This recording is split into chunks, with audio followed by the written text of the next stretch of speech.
सिर्फ और सिर्फ नफरत को बुलाकर एक सूत्र में बंधने की ये यात्रा है और सिर्फ नफरत पर चोट करने के लिए यात्रा के लिए सभी आप लोग देख रहे हैं कि महिलाएं पैदल चल रही हैं, एक 80 साल के बुजुर्ग पैदल चल रहे हैं। आप ये कह रहे हैं कि 24 के चुनाव में इस यात्रा का कोई असर नहीं पड़ेगा?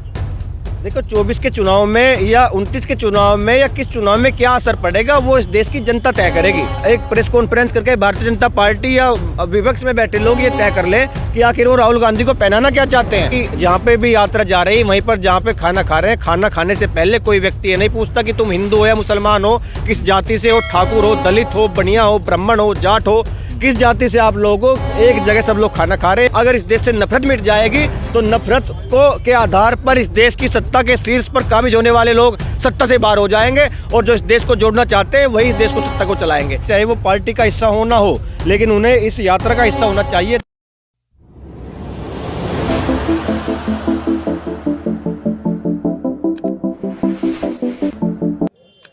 नमस्कार दोस्तों, मैं सुमित यादव, आप देख रहे हैं दा सुनामी। और इस समय शामली ज़िले में हम लोग मौजूद हैं और भारत जोड़ो यात्रा तीसरा दिन उत्तर प्रदेश में यात्रा का 9 दिन के विश्राम के बाद ये यात्रा शुरू हुई और अब तीसरा दिन उत्तर प्रदेश में। इसके बाद सोनीपत के रास्ते हरियाणा में प्रवेश करेगी यात्रा।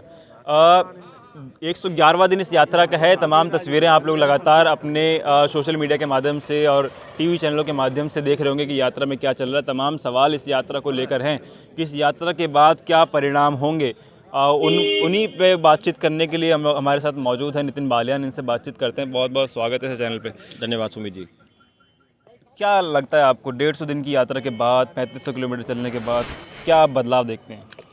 देखिए, एक बहुत बड़ा बदलाव देश में आया है। जिस प्रकार देश में नफरत का माहौल था, देश में जाति धर्म की राजनीति देश में चल रही थी, लोग धर्मों से ऊपर नहीं उभर पा रहे थे, लोग बाग जातियों में बटे हुए थे और देश में नफरत का इस प्रकार का माहौल था कि अगर कहीं पे किसी भी प्रकार की जातीय भाव होता था तो देश में पिछले 9 सालों में जातीय दंगे और धर्म के आधार पर दंगे आप उठा के देखोगे 2012 से लेकर 2022 चल रहा है। पिछले 10 वर्षों में इतने जातीय दंगे इस देश में हुए हैं, इतने धर्म के आधार पर दंगे इस देश में हुए हैं कि उनसे उबरने के लिए एक बहुत बड़े देश में एक बहुत बड़ा मूवमेंट ये नफरत छोड़ो भारत जोड़ो का चला है। और उसमें हम सभी का कर्तव्य बनता है, पूरे देशवासी का कर्तव्य बनता है कि वो नफरत को भुलाने के लिए एक प्रेम भाव से आपस में परस्पर जुड़ने के लिए इस यात्रा का हिस्सा बने। चाहे वो पार्टी का हिस्सा हो ना हो, लेकिन उन्हें इस यात्रा का हिस्सा होना चाहिए ताकि हम लोग पूरे विश्व में एक संदेश दे सकें कि भारत वो देश है जिसे वसुधैव कुटुंबकम के नाम से लोग जानते थे कि पूरा विश्व हमारा परिवार है और इसी परिवार में हम लोग जाति धर्मों में छोटा बड़ा ऊंच नीच अमीर गरीब में हम बटे हुए थे।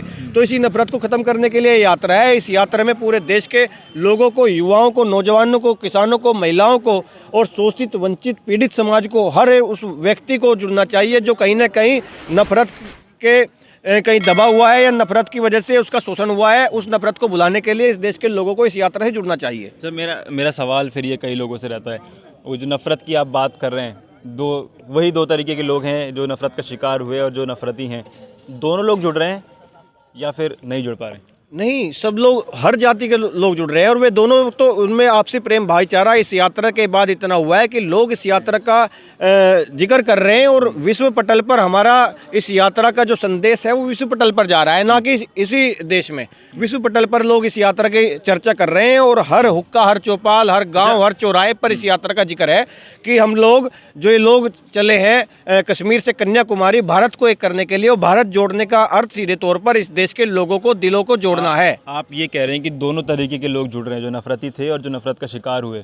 तो जो हम खबरें सुना करते हैं, अभी हाल ही में खबर थी राजस्थान की, एक 9 साल का बच्चा, उसने घड़े से पानी लिया, उसके शिक्षक ने उसको मार दिया क्योंकि वो छोटी जात का था और शिक्षक था ठाकुर, राजपूत समाज का।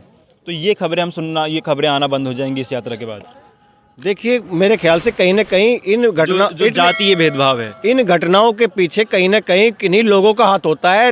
अन्यथा आप पूरे गांव में आप पूरी यात्रा को कवर भी कर रहे हैं, आप लोग देख सकते हैं कि पूरे देश में लोग बिल्कुल शांति प्रिय माहौल से रहते हैं, लेकिन नफरत का माहौल राजनीतिकरण के द्वारा जातिगत भेदभाव तो सदियों से है ना, वो हम अभी भी देखते हैं, अभी भी इस तरीके की खबरें आती हैं। उसी जातिगत और धर्म के भेदभाव को मिटाने के लिए यात्रा शुरू की गई है। आप लोग देख रहे हैं कि जहाँ पे भी यात्रा जा रही है वहीं पर जहाँ पे पे खाना खा रहे हैं। खाना खाने से पहले कोई व्यक्ति ये नहीं पूछता कि तुम हिंदू हो या मुसलमान हो, किस जाति से हो, ठाकुर हो, दलित हो, बनिया हो, ब्राह्मण हो, जाट हो, किस जाति से आप लोग हो। एक जगह सब लोग खाना खा रहे हैं, एक सब लोग जगह सो रहे हैं, उन्हीं बिस्तरों में सो रहे हैं, एक जगह पर सब लोग रह रहे हैं। तो इससे प्रेम, आपसी भाईचारा बढ़ने का इस यात्रा का जो संदेश है वो सभी लोगों में जा रहा है। और जो लोग आपने अभी राजस्थान की घटना का हवाला दिया, वे लोग पहले से ही कुंठित मानसिकता के लोग हैं और उन्हीं लोगों को संदेश देने के लिए यात्रा शुरू की गई है। और जो देश में जाति है और धर्म के आधार पर ये लोग जो दंगे जहाँ पर होते हैं, जिन लोगों का आप लोग जिक्र करते हैं, आप लोग उनका इतिहास उठाकर देखिए, वो कहीं ना कहीं उसी मानसिकता के शिकार लोग हैं जो कहीं ना कहीं इस देश में नफरत को बढ़ावा देना चाहते हैं। और नफरत के आधार पर उनकी राजनीतिक रोटियाँ या किसी भी प्रकार का लाभ उन्हें मिलता है, वो सिर्फ लालची और स्वार्थी किस्म के लोग हैं। अच्छा, भारत जोड़ो के साथ साथ कई लोग बात कर रहे हैं कि ये कांग्रेस के भविष्य की यात्रा है, कांग्रेस जोड़ो यात्रा है, राहुल की छवि सुधारने की यात्रा। तो आपको क्या लगता है 3500 किलोमीटर चलने के बाद क्या कांग्रेस में बदलाव आएगा और राहुल गांधी की छवि में क्या बदलाव आप देखते हैं? देखिए, मेरे ख्याल से ये एक राजनीतिक यात्रा तो है नहीं, एक सामाजिक यात्रा है, पूरे देश को एक सूत्र में बांधने की यात्रा है। अगर ये राजनीतिक यात्रा होती, अगर इसी प्रकार राजनीतिक यात्राएं करने से अगर देश में सरकारें बन जाया करती, प्रदेश में सरकारें बन जाया करती, तो इस देश में लगभग कई हजार पार्टियां हैं। उन पार्टियों के अध्यक्ष बाहर क्यों नहीं आते? वे लोग सड़कों पे क्यों नहीं घूमते? अगर सड़कों पर मात्र घूमने मात्र से आप इसको यात्रा को राजनीतिकरण का नाम दे सकते हो, तो अन्य भी तो पार्टियां हैं, उनके अध्यक्ष क्यों नहीं बाहर नहीं आ रहे? ये एक सामाजिक यात्रा है, पूरे देश को एक सूत्र में बांधने की यात्रा है। और ये इस यात्रा का राजनीतिकरण से, वोट मांगने से, आप लोग कश्मीर से लेकर कन्याकुमारी तक आप लोग देख लीजिए, एक गांव, एक जिले में। और जो यात्रा को लेकर राहुल गांधी जी चल रहे हैं, आप उनकी एक बाइट में बता दीजिए कि कहीं वोट मांगने का काम हुआ है क्या, कोई राजनीति की बात हुई है क्या, कहीं से ये किसी को कहा गया है कि भविष्य में आप हमें वोट दे देना। सिर्फ और सिर्फ नफरत को भुलाकर एक सूत्र में बंधने की ये यात्रा है। और सिर्फ नफरत पर चोट करने के लिए यात्रा के लिए सभी आप लोग देख रहे हैं कि महिलाएं पैदल चल रही हैं, एक 80 साल के बुजुर्ग पैदल चल रहे हैं। उस 80 साल के बुजुर्ग को क्या चुनाव लड़ना है? उन लोगों को चुनाव नहीं लड़ना है। वे लोग सिर्फ और सिर्फ इस देश से नफरत की भावना को हटाना चाहते हैं। आप लोग उठाकर देखिए, महात्मा गांधी क्या कहा करते थे, पंडित जवाहरलाल नेहरू क्या कहा करते थे। आप लोगों ने, आप यूथ हो, आपने भगत सिंह को पढ़ा होगा। भगत सिंह इस देश में समाजवाद को लाना चाहते थे, जो जाति और धर्म से ऊपर उठकर वे लोग इस देश में समाजवाद इस प्रकार का लाना चाहते थे कि जाति, धर्म, ऊंच नीच, अमीर गरीब किसी भी प्रकार की बात ना हो। तो भगत सिंह का भी यही कहना था कि हम लोग चले जाएंगे, लेकिन इस देश में नफरती के आधार पर, क्योंकि उस समय ये संगठन बन चुका था जो आज देश में नफरत फैला रहा है। भगत सिंह भी मरते मरते लिख के चले गए कि इस देश से गोरे अंग्रेज चले जाएंगे, काले अंग्रेज आ जाएंगे, जो इस देश को नफरत और जाति और धर्म के आधार पर बांटने का काम करेंगे। आज देश में वही हो रहा है। आप लोग क्यों नहीं बात करते महात्मा गांधी की? महात्मा गांधी भी तो इस देश में सत्य अहिंसा के आधार पर देश को जोड़ना चाहते थे। आप ये कह रहे हैं कि 24 के चुनाव में इस यात्रा का कोई असर नहीं पड़ेगा? देखो, 24 के चुनाव में या 29 के चुनाव में या किस चुनाव में क्या असर पड़ेगा, वो इस देश की जनता तय करेगी। इस देश की यात्रा से कोई असर पड़ेगा? इस देश की राजनीतिक पार्टियां और राजनीतिक पार्टियों के अध्यक्ष या कार्यकर्ता तय नहीं करेंगे कि किस चुनाव पे क्या फर्क पड़ेगा।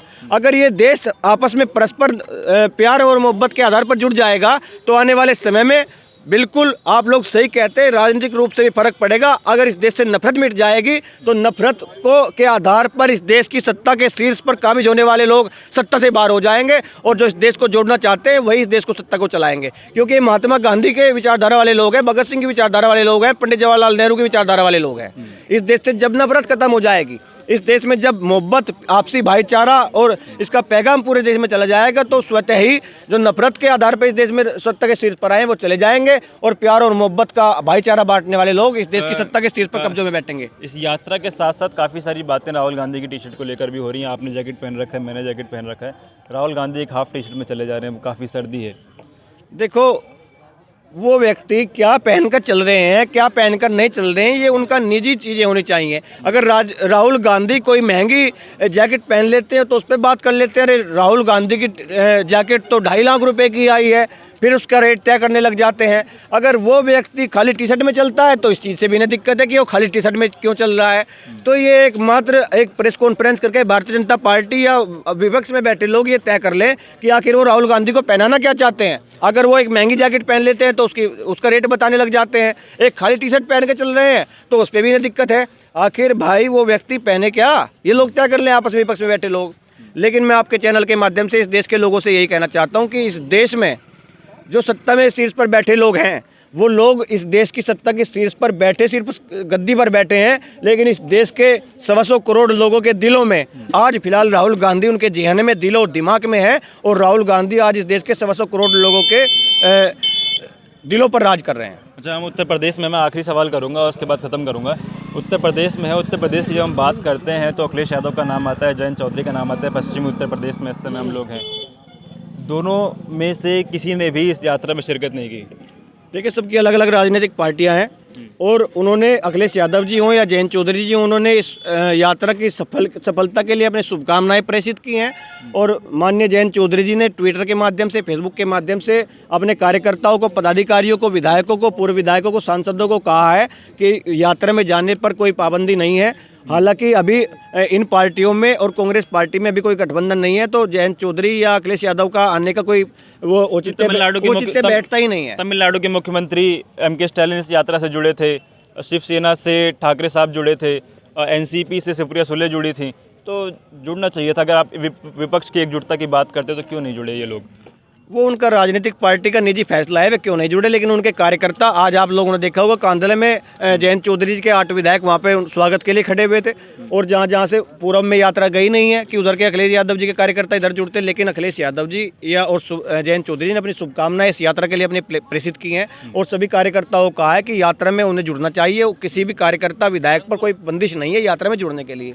ये यात्रा प्यार, मोहब्बत और आपसी भाईचारे के लिए, नफरत जोड़ो, नफरत छोड़ो और भारत जोड़ो की यात्रा है।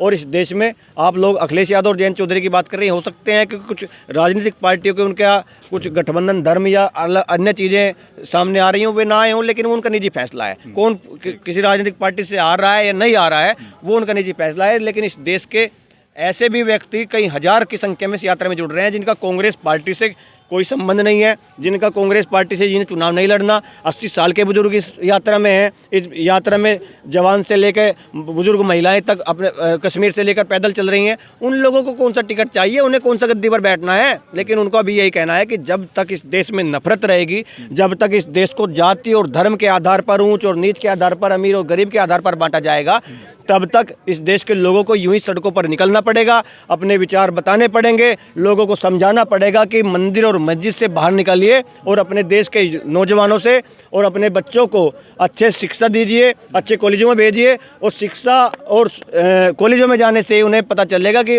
आखिर उनके मुद्दे क्या हैं। आपने कोरोना काल में देखा, ये मंदिर और मस्जिद में बैठने से कोई कोरोना पीड़ित व्यक्ति क्या ठीक हो गया था? क्या काम आया? अस्पताल काम आए, क्या काम आया? डॉक्टर काम आए, उनकी शिक्षा काम आई। तो इस देश में जब तक नफरत रहेगी तब तक इस देश का भला नहीं हो सकता। इस देश को प्यार और मोहब्बत के आधार पर चलाया जाना चाहिए, और यही पैगाम ये भारत जोड़ो यात्रा और मेरे जैसे हजारों नौजवान देने का काम कर रहे हैं, जिनका कांग्रेस पार्टी से कोई लेना देना नहीं है। मैं कांग्रेस पार्टी का 1 रुपये का सक्रिय सदस्य नहीं हूँ, लेकिन हम लोग इस यात्रा में सिर्फ यही संदेश देना चाहते हैं कि इस देश से हम लोगों को नफरत भगानी होगी और आपसी मोहब्बत को बढ़ावा देना होगा, आपसी भाईचारे को बढ़ावा देना होगा, जाति और धर्म को भगाना होगा। ठीक, शुक्रिया। तो हम लोग शामली में मौजूद हैं। मेरे पीछे एक बार दिखा दे कैमरा उठा के। ये 2 तरीके के कैंप लगे हुए हैं। इस समय विश्राम है, दिन का विश्राम चल रहा है और लंच का समय था। थोड़ी देर में यात्रा शुरू होगी। सभी लोग यहाँ पे अभी विश्राम कर रहे हैं और ये यात्रा आज कैराना शामली के रास्ते सोनीपत में, हरियाणा में प्रवेश करेगी। तो फिलहाल ये वीडियो मैं ख़त्म कर रहा हूँ। जो तमाम सवाल हैं 150 दिन के बाद की भी तस्वीरें आप लोगों को दिखाएंगे कि क्या स्थिति भारत जोड़ो यात्रा की है, क्या स्थिति भारत की है, कितना भारत जुड़ा, कितने लोगों के अंदर बदलाव आया। तो फिलहाल ये वीडियो ख़त्म कर रहा हूँ। आप लोगों से मुलाकात होगी अगली वीडियो में। जुड़े रहे हमारे साथ, तब तक के लिए नमस्कार।